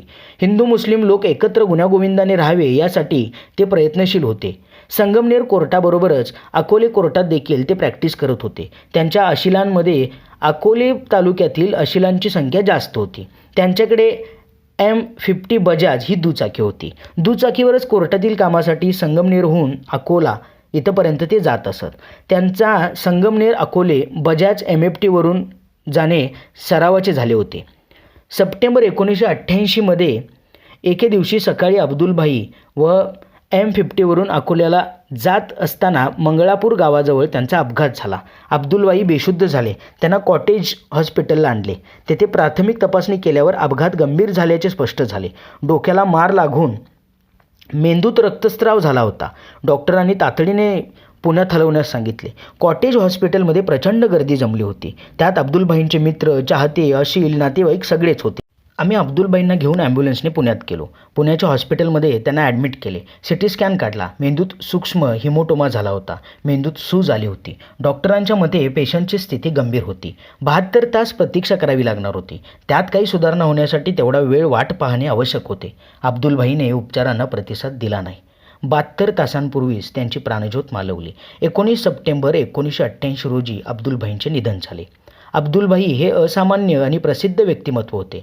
त्यांच्या निधनाची बातमी समजताच त्यांचे चाहते, हितचिंतक यांची गर्दी मोमीनपुऱ्यातील साने गुरुजी सभागृहात जमली. अब्दुलभाईंचे शव सायंकाळी संगमनेरात पोहोचणार होते. त्या बेताने त्यांचा अंत्यविधी नायकवाडपुरा कब्रस्तान येथे करण्याचे ठरले आणि तसे गावात लाऊडस्पीकरवरून जाहीर करण्यात आले. या अनाउन्समेंटची तीव्र प्रतिक्रिया उमटली. नायकवाडापुरा कब्रस्तानात दफन करण्यास विरोध झाला. तेथे दफनासाठी खड्डा घेण्यास मनाई करण्यात आली. ही कृती समाज सुधारणेला विरोध करणारी होती. शहरातील बिगर मुस्लिम समाजात त्याची तीव्र प्रतिक्रिया उमटली. यावेळी पोलीस व प्रशासन यांनी पडद्याआडून काही हालचाली केल्या. त्याने अब्दुलभाईंचे बंधू अहमदभाई यांच्याशी साधक बाधक चर्चा केली. त्यात आम्हा पुरोगामी मंडळींना बाजूला ठेवले गेले. अहमदभाईंनी त्यांच्या मूळ गावी निमोन येथे निमोन कब्रस्तान दफनविधी दुसऱ्या दिवशी सकाळी 10 वाजता होईल असे जाहीर केले आणि तशी अनाउन्समेंट लाऊडस्पीकरवर करून थांबवले. या अनाउन्समेंटनंतर शहरातील तणावपूर्ण वातावरण निवळले. परंतु पुरोगामी व बिगर मुस्लिम समाजात त्याबाबत तीव्र नाराजी व्यक्त होत होती. अब्दुलभाईंचे शव सायंकाळी संगमनेरला पोहोचले. त्यांचे शव अंत्यदर्शनासाठी रात्रभर साने गुरुजी सभागृहात ठेवण्यात आले. तेथे माणसांची मुंग्यांसारखी गर्दी होती. सायंकाळी 7 ते रात्री 12 वाजेपर्यंत अंत्यदर्शनासाठी लोक येत होते. अब्दुलभाईंच्या मृत्यूमुळे त्यांच्या कुटुंबावर मोठे संकट आले होते. रुबिया भाबी, आझाद, परवाना हे तिघेही उघड्यावर पडले होते. त्यांच्या पुनर्वसनाचा प्रश्न गंभीर होता. दुसऱ्या दिवशी निमोन येथे अब्दुलभाईंचा अंत्यविधी होता. प्रचंड गर्दी जमली झालेली होती. कब्रस्तानमध्ये मोठी श्रद्धांजली सभा झाली. या सभेत शेतकरी नेते दशरथ सावंत यांनी अब्दुलभाईंच्या परिवारासाठी एक मदत निधी उभा करण्याची कल्पना मांडली. साधारणपणे ₹1,00,000 जमा करून त्याच्या व्याजातून त्यांचे कुटुंब चालावे अशी ही योजना होती. लोकांनी 2 दिवसात ॲडव्होकेट प्रदीप मालपानी यांच्याकडे रोख मदत आणून देण्याचे आवाहन केले. या मदतीच्या कल्पनेला लोकांनी उत्स्फूर्त प्रतिसाद दिला. 2 दिवसात ₹1,50,000 जमा झाले. ते बँकेत ठेवून त्याचे दरमहा व्याज रुबिया भाबींना पोहोच करण्याची व्यवस्था ॲडव्होकेट मालपानी यांच्या नेतृत्वाखाली करण्यात आली. यात अनेकांनी ॲडव्होकेट मालपानी यांना मदत केली. अब्दुलभाईच्या पश्चात त्यांच्या कुटुंबाच्या मागे उभे राहण्याचा मी देखील कर्तव्यबुद्धीने निर्धार केला. अब्दुलभाईंच्या दफनविधीला झालेल्या विरोधाचे पडसाद राज्यभर उमटले. यातून अब्दुलभाईंचे मोठेपण अधिक ठळकपणे राज्यात पोहोचले. एखाद्या कार्यकर्त्याच्या कार्याचे समाज निश्चित मूल्यमापन करतो. त्यांचे कार्य वाया जाऊ देऊ नये यासाठी सत्ता, खुर्ची, जात, धर्म काहीही आडवे येत नाही हे सिद्ध झाले. अब्दुलभाईंच्या कार्याप्रती समाजाने जी कृतज्ञता व्यक्त केली त्यामुळे मी अधिक प्रभावित झालो. आपण जे कार्य करत आहोत ते कार्य अधिक निर्धाराने करण्याचे बळ यातून मिळाले. रुबिया भाबी BA BPEd होत्या. त्यांना शिक्षकाची नोकरी मिळावी यासाठी आम्ही प्रयत्नशील होतो. कामगार नेते साथी किशोर पवार आणि दादासाहेब रुपवते यांचे संबंध होते. या सर्वांच्या प्रयत्नातून रुबिया भाबींना बहुजन शिक्षण संघाच्या घोलेवाडी येथील महात्मा फुले विद्यालयात शिक्षकाची नोकरी मिळाली. बहुजन शिक्षण संघाचे धोरणच पुरोगामी कार्यकर्त्यांना आधार देण्याचे असल्याने दादासाहेब रुपवते, ॲडव्होकेट प्रेमानंद रुपवते तथा बाबूजी यांनी हे काम केले. त्या दोघांच्या प्रती आम्हा समाजवादी मंडळींमध्ये असलेल्या आदरभावाला यामुळे अधिक झळाळी मिळाली. काही वर्षे भाबींची नोकरी व्यवस्थित मार्गी लागल्यावर ॲडव्होकेट मालपानी यांनी आम्हा सर्वांना विश्वासात घेऊन एक चांगला निर्णय घेतला. अब्दुलभाईंच्या मृत्यूपश्चात जो मदतनिधी गोळा झाला होता तो निधी बँकेत ठेवीच्या स्वरूपात ठेवला होता. ठेवीची मुदत संपल्यानंतर या निधीतून गणेशनगर परिसरात सत्संगनगरमध्ये भाबींना एक 1 रूम किचनचे घर घेऊन दिले. त्या पश्चात परवाना, आझाद यांचे शिक्षण व लग्न या सर्व बाबतीत आम्ही सर्व सेवादल परिवाराचे कुटुंब ही भावना होती व त्या भावनेने सेवादल परिवाराने ही जबाबदारी पार पाडली. त्याचा मी देखील एक छोटा घटक होतो. त्याचे मला कायम समाधान आहे. आम्ही उपासनी गल्लीत वाड्यातच राहत होतो. आम्ही 6 भावांपैकी अण्णा, मी आणि पांडू सपत्नीक राहत होतो. आमची मुले, आईवडील, दत्तू, गणेश, 4-5 भाडेकरू, त्यांची मुले असे वाड्यात मोठे गोकुळ होते. उंचावर असल्यामुळे नगरपालिकेचा पाणीपुरवठा पुरेसा होत नसे. श्रीनिवासचे लग्न आणि त्यानंतर पद्मशाली जाती अंतर्गत संघर्ष यामुळे घरात ताणतणाव चालू होते. घरात काही प्रमाणात अशांतता होती. त्यामुळे एकत्र कुटुंब फार दिवस चालणे कठीण आहे याची लक्षणे दिसत होती. यातच माझे सहकारी शिक्षकांनी उपनगरात जागा विकत घेऊन स्वतःची घरे बांधली होती. आमच्या सेवादल परिवारातील अनेक मित्र देखील उपनगरातच स्वतःचे घर बांधून तेथे राहण्यास गेले होते. मीनाच्या शाळेत देखील शिक्षकांची एखादी कॉलनी बांधून तेथे राहण्यास जाण्याचा विचार चालू होता. एक दिवस मीनाच्या मुख्याध्यापिका लाहोटी मॅडम यांच्या घरी लाहोटी सरांची बोलावणी झाली. सहज बैठकीला गेलो तर तिवारी मळ्यात एक जागा विकाऊ आहे, तिथे शिक्षक कॉलनी करण्याचा प्रस्ताव लाहोटी सरांनी मांडला. मी त्याबाबत पुरेसा विचार केलेला नव्हता, पण विचार करून सांगतो एवढेच सांगितले. रात्री मीनाबरोबर लाहोटी सरांच्या प्रस्तावाबाबत चर्चा झाली. सदर कॉलनीत सहभागी व्हावे असा विचार तिने मांडला. माझ्यापुढे हे धर्मसंकट होते. एकत्र कुटुंबात असे काही करणे म्हणजे आईवडील भाऊ यांना दुरावणे आणि दुखावणे होते. शिवाय पैशांचा प्रश्न होताच. एकत्र कुटुंब असल्यामुळे स्वतंत्र अशी काही बचत नव्हती. मी आमच्या शिक्षक क्रेडिट सोसायटीचा सभासद नव्हतो. त्यामुळे जागा खरेदीसाठी रक्कम कशी उभी करावी हे सुचत नव्हते. मी, माझा मित्र चंदू आणि शशी यांच्याशी चर्चा केली. दोघांनीही मी जागा घ्यावी असे सुचवले. पैशाचा मार्ग कसाही निघेल, पण घरात चर्चा करणे आवश्यक होते. एक दिवस माझ्या वडिलांना मी माझा विचार बोलून दाखवला. त्यांना तो पसंत पडला नाही. मी त्यांना सांगितले, आज माझी मुले लहान आहेत, पुढे मोठी होतील, त्यांच्यासाठी आम्हाला काहीतरी करावेच लागेल. ती लहान मुले आहेत, त्यांच्या शिक्षणाचा खर्च कमी आहे. जसे ते मोठे होतील तसाच खर्चही वाढेल. पुढे त्यांचे लग्न होतील, त्यामुळे जागा खरेदीसाठी हीच योग्य वेळ आहे. त्यामुळे तुम्ही परवानगी दिली पाहिजे. हाच विचार मी माझ्या थोरल्या भावाला म्हणजे अण्णांना समजावून सांगितला. तो म्हणाला, तुम्ही नवरा बायको नोकरी करता, तुम्हाला ते शक्य आहे, मला ते कसे शक्य होणार. मी त्याला एकच पगारवाले अनेक शिक्षकांची उदाहरणे दिली जे स्वतंत्र घर बांधून राहत आहेत. मी, वडील आणि भाऊ यांची संमती मिळेपर्यंत हा विषय सातत्याने मांडत राहिलो. माझ्या या पाठपुराव्याला मित्रांचा पाठिंबा होता. आम्ही जी जागा घेणार होतो ती जागा माझे मित्र श्याम भंडारी यांची आहे हे समजले तेव्हा ही बाब आणखी सोपी होत गेली. मी या कॉलनीत जागा घेतलीच पाहिजे असा हट्ट श्याम भंडारी आणि प्रकाश बर्डे यांनी केला. इतक्या स्वस्तात पुन्हा जागा मिळणार नाही हे ते पदोपदी सांगत होते. श्याम आणि प्रकाश असल्यामुळे या जागेच्या व्यवहारात आपली फसगत होणार नाही याची खात्री होती. जागा घेण्यासाठी सुरुवातीला 12,000 रुपये गुंठा भाव ठरला होता. त्यामुळे खरेदी खतासह 15,000 रुपये पुरेसे होते. सर्वोदय पतसंस्थेचे संस्थापक नवीनभाई शहा यांना भेटून माझी अडचण सांगितली. त्यांनी 15,000 रुपये कर्ज सर्वोदय पतसंस्थेचे देतो असे सांगितले. सर्व प्रक्रिया पूर्ण करून 2 दिवसात कर्ज मिळाले. प्रत्यक्ष जागेचा व्यवहार जेव्हा करण्याची वेळ आली तेव्हा जागा NA केल्यामुळे रस्ता, ओपन स्पेस यात गेली आणि जागा आणि आमचा 1 गुंठ्याचा प्लॉट हे धरून जेव्हा किंमत काढतो तेव्हा ती 19,000 झाली. ऐनवेळी आव्हान आल्याने थोडी अडचण झाली. काही पैसे शॉर्ट टर्म बोलीवर उसने वासने करून जागेचा व्यवहार पूर्ण केला. पहिले उसनवार पैसे परत केले. त्यानंतर सर्वोदय पतसंस्थेची कर्जफेड सुरू केली. तशी सवलत नवीन भाईंनी दिल्यामुळे ते शक्य झाले. हे सारे 1988 झाले. या स्कीममध्ये जागा घेणारे आम्ही सर्व शिक्षक होतो. आम्ही सर्वांनी नियमाप्रमाणे कोणतेही अतिक्रमण न करता बांधकाम करण्याचा निर्णय घेतला. या सर्व शिक्षकांमध्ये ब्रह्मदेव वालझाडे सर यांना लवकरात लवकर घर बांधणे आवश्यक होते. ते LIC एजंटचे काम करत होते. LICची ओन युअर होम ही स्कीम लॉन्च झाली होती. अवघे 13% व्याजदराने कर्ज मिळत होते. त्यावेळेस हा व्याजदर तुलनात्मकदृष्ट्या खूप कमी होता. त्यांच्या बरोबरीने मी देखील प्रकरण केले. हे कर्ज प्रकरण पुण्यात मंजूर होत असे. आम्ही 2-3 वेळा जाऊन ते मंजूर केले. ते बांधकामाच्या टप्प्यानुसार झालेल्या कामाच्या 80% रक्कम हप्त्याने देत होते. नोव्हेंबर 1988 मी माझ्या वडिलांच्या शुभहस्ते आमच्या सर्व परिवारासोबत नवीन घराचे भूमिपूजन केले. माझे मित्र विलास क्षत्रिय यांनी घराचा प्लॅन केला व बांधकाम सुपरविजन केले. बांधकामासाठी पाणी हा मोठा प्रश्न होता. आम्ही 200 मीटर लांबून अर्धा इंच पाईपने पाणी आणले. ते सेफ्टी टँकच्या हौदात सोडले. लाईट नव्हती, त्यामुळे हातानेच पाणी उपसावे लागते. एवढ्या मोठ्या जागेत फक्त माझी आणि वालझाडे सरांचेच काम चालू होते. दररोज सकाळी येऊन बांधकामावर पाणी मारून मी शाळेत जात असे. सायंकाळी पुन्हा पाणी मारावे लागे. हे सर्व पाणी हौदातून बादलीने पाणी उपसून मारणे चालू होते.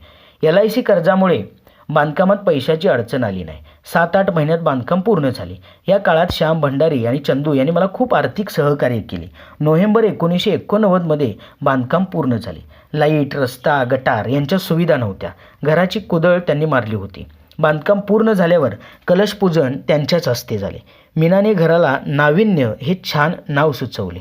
नारायण माझे वडील, विठाबाई माझी आई, अन्य उरलेले आपण सर्व, अन्य, नाविन्य असे अर्थपूर्ण नाव वडिलांच्या हयातीतील त्यांच्या समक्ष दिले. त्याचा त्यांच्या डोळ्यातून वाहणारा आनंद मी पाहिलेला आणि धन्य झालो. घर बांधकामाचा काळ संघर्षाचा असतो. अनेक अडचणी अचानक येतात, त्याच्या तब्येतीवर परिणाम होतो. या काळात माझे वजन 25% घटले होते. मीनाच्याही तब्येतीवर परिणाम झालाच होता. हा कालखंड आम्ही नवरा बायकोनी मोठा कठीण काढला, पण त्याचा यशस्वी समारोप झाला आणि आनंद झाला. 1987 पासूनच वडील नारायणराव पगडाल यांना रक्तदाबाचा त्रास सुरू झाला. डॉक्टर कोल्हटकर यांच्याकडे त्यांची ट्रीटमेंट सुरू झाली. त्यांना रक्तदाबाच्या गोळ्या सुरू झाल्या, परंतु तब्येतीत म्हणावा तसा फरक जाणवत नव्हता. माझे मित्र डॉक्टर अशोक इथापे हृदयरोग तज्ज्ञ आहेत, त्यांच्याकडे दाखवले. त्यांनी डॉक्टर विनोद विजन यांच्याकडे दाखवण्याची शिफारस केली. ते महिन्यातून 1 दिवस संगमनेरमध्ये येत असत. त्यांच्याकडे दाखवले. त्यांनी काळजीपूर्वक तपासून साध्या कार्डिओग्रामचा उपयोग नाही, 2D इकोकार्डिओग्राफ काढायला सांगितले. यावेळी संगमनेरात ही सुविधा नव्हती, त्यामुळे नाशिकला जाऊनच ही तपासणी करणे भाग होते. खाजगी गाडी करून आम्ही नाशिकला डॉक्टर विनोद विजन यांच्याकडे गेलो. तेथे 2D इकोकार्डिओग्राफ केली. त्यात वडिलांच्या हार्टचा एक वॉल खराब झाल्याचे निदान झाले. डॉक्टरांच्या मते हा वॉल लहानपणापासूनच खराब असू शकतो असे निदान झाले. वडिलांनी लहानपणी छातीला दगड लागला होता, त्यांची छाती अधूनमधून दुखत असे. ते दगड लागल्यामुळे दुखते हा त्यांचा गैरसमज होता. वॉल फेल आहे म्हटल्यावर आम्ही घाबरलो. एक्सपर्ट ओपिनियन, सेकंड ओपिनियन हा पर्याय होता. यामुळे संगमनेरचे असलेले डॉक्टर कल्याण गंगवाल यांचे नाव महाराष्ट्रात हृदयरोग तज्ज्ञ म्हणून आदराने घेतले जाते. तेही अधूनमधून संगमनेरला येत असत. सर्व रिपोर्ट त्यांना दाखवले. त्यांनी वडिलांना तपासले. घाबरण्याचे कारण नाही, पेशंटच्या वॉल पूर्वीपासूनच निकामी आहे, त्यापासून त्यांच्या आजपर्यंत काही अडले नाही, भविष्यातही काही अडणार नाही असा विश्वास दिला. वडिलांचा वॉल पूर्वीपासून खराब होता, त्या वाचून त्यांचे काही अडलेले नाही. त्यांची दैनंदिन वाटचाल बिनधास्त चालू होती. 2D कार्डिओग्राफ काढल्यानंतर त्यांना आपला एक वॉल खराब आहे हे समजले आणि त्यांचा आत्मविश्वास कमी झाला. तब्येतीची तक्रारी वाढल्या. Doctor Kolhatkar madam, doctor Ithape, doctor Vijan, doctor Gangwal या 4ही डॉक्टरांनी एक सल्ला कॉमन दिला, तो म्हणजे धूम्रपान बंद, मदिरा सेवन बंद. वडिलांना लहानपणापासून विड्या ओढण्याची सवय होती. ते गुलाब पाणी विडी ओढत. दिवसभरात 1 बंडल त्यांना लागे, म्हणजे रोज किमान 25 विड्या ते ओढत होते. विडी ओढण्याचा त्यांच्या तब्येतीवर बराच परिणाम झाला होता. त्यांचे ओठ काळे पडले होते, त्यांचे फुफ्फुस धुराने खराब झाले होते, श्वसन संस्था अधू झाली होती. सुरुवातीला खोकला, नंतर कफचा त्रास वाढत त्यांचे रूपांतर दम्यात झाले. विडी ओढणे वाईट आहे हे त्यांना कळत होते, पण उपयोग काय फक्त कळत होते, पण वळत नव्हते. दारू पद्मशाली समाजाला लागलेला शाप आहे की काय अशी मला चर्चा समाजातील आयाबाया करायच्या. या दारूमुळे सगळा संसार विस्कटून जायचा. दारूमुळे घरात अशांतता असे, घराची आर्थिक घडी विस्कटून जाई, तब्येत खराब होई, मुले पत्नी यांच्या नजरेतून माणूस उतरून जाई, तरी दारू काही केल्या सुटत नाही अशी स्थिती होती. माझे वडील सुरुवातीला बरेच वर्ष दारूच्या व्यसनापासून दूर होते, परंतु आयुष्याच्या अर्ध्या टप्प्यावर त्यांना हे व्यसन लागले. त्यामुळे त्यांचे आणि आमचे खूप नुकसान झाले. वडील प्रगल्भ बुद्धिमत्तेचे होते, उत्तम संघटक होते, सेवाभावी वृत्तीचे होते, प्रामाणिक होते, कष्टाळू होते, त्यांच्यात उत्तम नेतृत्व गुण होते. त्यांच्या या सगळ्या चांगल्या बाबींवर एकट्या दारूने मात केली. दारूमुळे त्यांचे राजकारण आणि सार्वजनिक जीवन अडचणीत आले आणि आर्थिक खच्चीकरण झाले. वडिलांनी विडी, दारू यांपासून अलिप्त राहावे यासाठी आम्ही भावंडांनी त्यांना आग्रह केला, त्यांच्यावर दबाव आणला. त्यांनी तो आमच्या तोंडावर मान्य केला, पण आमच्या अपरोक्ष विडी ओढणे, दारू पिणे चालूच होते. पुढे पुन्हा विडी आणि दारू दोन्ही उघडपणे सुरू झाले. त्यांना कधीतरी त्रास होई तेवढ्यापुरते पेशंट बनत, औषध पाणी झाले की ठीकठाक होत, कामाला लागत आणि नेहमीप्रमाणे किराणा दुकानात चालवत असत. परंतु तब्येत बिघडण्याचे प्रमाण वाढत चालले होते. एकदा तर ती जास्तच गंभीर झाली. कॉटेज हॉस्पिटलमध्ये डॉक्टर पाठक होते. त्यांनी त्यांना तेथेच ॲडमिट करून घेतले आणि व्हिजिटिंग फिजिशियन बोलावून उपचार केले. साधारणपणे 8 दिवस ते ॲडमिट असावेत. डॉक्टर आम्हाला रागावले. धूम्रपानाने मद्यपान दोन्ही सक्तीने बंद करायला सांगितले. आम्ही भावंडांनी आळीपाळीने हॉस्पिटलमध्येच थांबून त्यांना धूम्रपान करू दिले नाही. मद्यपानाचा प्रश्नच नव्हता. या काळात हॉस्पिटलमध्ये वडिलांना भेटण्यासाठी त्यांचे मित्र, आमचे नातेवाईक यांची रीघ लागली होती. आम्ही ते धूम्रपान करणार नाही यासाठी दक्ष होतो, त्यांच्यावर पाळत ठेवून होतो. हे पाळत ठेवणे हे त्यांच्या तब्येतीसाठी होते, त्यांच्या भल्यासाठी होते, पण वडिलांना हे पाळत ठेवणे सहन होत नव्हते. त्यांना तलप आली की ते अस्वस्थ होत. आमची बहीण तुळसा आणि आत्या यांची मात्र भूमिका वेगळी होती. त्या आम्हाला हळूच बाहेर काढून नेत, स्वतः दारात उभे राहत आणि वडिलांना विडी ओढण्याची मुभा देत. त्यासाठी ते लपवून विडी आणि काडी देखील आणत असत. जरी हा प्रकार लपून-छपून चालायचा तरी तंबाखूचा वास थोडाच लपवता येतो. आमच्या भावंडाच्या ही बाब लक्षात येत असे. त्यावेळी बहीण किंवा आत्या कीपममची भूमिका घेत. बाहेर आल्यावर ती म्हणायची, अरे त्यांनी आयुष्यभर विडी ओढली, आता ते मरणाच्या दारात आहेत, आता विडी न पिऊन काही फायदा होणार आहे, त्यांच्या इच्छा मारून उपयोग नाही, असा त्यांचा बचाव होता. खरे तर धूम्रपान किंवा मद्यपान काय त्याचा उलटा परिणाम होऊ शकतो याची प्रचिती त्या काळात आली. आम्हाला वाटले की किमान मद्यपान तरी 100% बंद आहे, पण याही बाबतीत आमचा भ्रमनिरास झाला. वडिलांचे एक मित्र दवाखान्यात नारळाची शहाळी घेऊन यायचे. आम्हाला ते खरेच वाटायचे, पण येथे वरून कीर्तन आतून तमाशा असाच प्रकार होता. शहाळ्यातील पाणी काढून त्याऐवजी त्यात दारू भरलेली असे. हे नंतर स्पष्ट झाले. माणूस व्यसनासाठी काहीही करू शकतो हे पुन्हा समोर आले. हॉस्पिटलमधून वडिलांना डिस्चार्ज मिळाला. त्यांचे रुटीन चालू झाले. आम्हालाही त्यामुळे बरे वाटले. मधल्या काळात होणाऱ्या सभा समारंभात, नातेवाईकांच्या कार्यक्रमात जाणे, दुकान चालवणे, वेळेप्रसंगी परगावी जाणे हे सगळे सुरू होते. ते आता नॉर्मल झाले होते. याच काळात माझ्या घराचे कलशपूजन झाले. मला पूजा अर्चेसाठी पुरोहित बोलावणे मान्य नव्हते. त्यांनी पुरोहित न बोलावता स्वतःच सर्व पूजा केली. माझ्या सासरवाडीत माझा मेहुणा कैलास याचे लग्न जमले होते. लग्न 7 डिसेंबर 1990ला होते. लग्नाच्या काही दिवस आधी मीनाला माहेरी पाठवायचे होते, पण 1 तारखेला वडिलांची तब्येत पुन्हा बिघडली. त्यांना त्वरित डॉक्टर कोल्हटकर मॅडम यांच्याकडे नेले. त्यांना पेशंटचा दारू आणि विडीचा वास आला. त्या एकदम चिडल्या. तुम्हाला इतक्या वेळा सांगूनही तुम्ही काही सुधारत नाही. तुम्ही विडी बंद केली नाही तर आमच्या औषधांचा काही उपयोग होणार नाही. तुम्हाला मरायचे नसेल तर विडी दारू बंद करावीच लागेल. आता औषध देते, पण पुढच्या वेळी असे आला तर तपासणारही नाही, हे लक्षात ठेवा. वडील कसेबसे घरी आले. त्यांच्यावर डॉक्टरांच्या रागावण्याचा परिणाम झालेला दिसला. ते आतून अधिक आधरले. 2 तारखेला ते बाहेर काही गेले नाहीत. मी त्यांना मीनाला बाहेर पाठवण्यासाठी परवानगी मागितली. ते म्हणाले, माझी तब्येत अशी आहे, काय करायचे ते तू ठरव. मी त्या दिवशी थांबून पुन्हा दुसऱ्या दिवशी परवानगी मागायचे ठरवले. तसे मीनाला सांगून रात्री आम्ही झोपलो. 3 डिसेंबर 1989ची पहाट काळ पहाट ठरली. पहाटेच आई उठली तर वडील झोपेतच. त्यांची काहीच हालचाल दिसेना. तिने आम्हाला सर्वांना उठवली. आम्ही जाऊन पाहतो तर काय, सर्व आटोपलेले होते. वडिलांचे झोपेतच निधन झाले होते. मोठा दुःखाचा डोंगर कोसळला. वयाच्या अवघ्या 61व्या वर्षी त्यांनी आपल्या आयुष्याला पूर्णविराम दिला. आमचे सर्व नातेवाईक दुरून येणार होते. सोलापूर, मुंबई, अहमदनगर, पुणे, सिन्नर येथे जवळच्या नातेवाईकांना फोन हस्ते परहस्ते केले. माझा भाऊ श्रीनिवास हॉस्पिटल मॅनेजमेंट कोर्सच्या कामानिमित्त पुण्यात होता. त्याला आणायला एक मित्र पाठवला. अंत्यविधीची वेळ सायंकाळी 6ची जाहीर केली. दिवसभर लोक नातेवाईक येऊन भेटत होते, सांत्वन करत होते. सायंकाळी 6 वाजता वडिलांची अंत्ययात्रा निघाली. या अंत्ययात्रेला भूतो न भविष्यती अशी गर्दी होती. अंत्ययात्रेला विविध राजकीय पक्षांचे नेते, नगरसेवक, आमदार, शिक्षक, विविध पक्षांचे कार्यकर्ते यांची हजेरी लक्षणीय होती. म्हणतात ना, माणसाची परीक्षा तोरणादारी आणि मरणादारी होते. वडिलांचा मृत्यू ही दुःखद घटना होती. ते आम्हाला पोरके करून गेले, पण जाताना खूप खूप पाठबळ देऊन गेले. वडिलांच्या मृत्यूनंतर दररोज सांत्वनपर भेटीला येणाऱ्यांची संख्या लक्षणीय होती. दररोज दशक्रिया विधीच्या नियोजनाची चर्चा होत होती. पूर्वी आमच्या पद्मशाली समाजाचे दशक्रिया विधी संगमाजवळ घाटावर होत असत. संभाव्य गर्दी आणि सुविधा यांचा विचार करून केशवतीर्थ येथे दशक्रिया विधी करण्याचे नियोजन केले.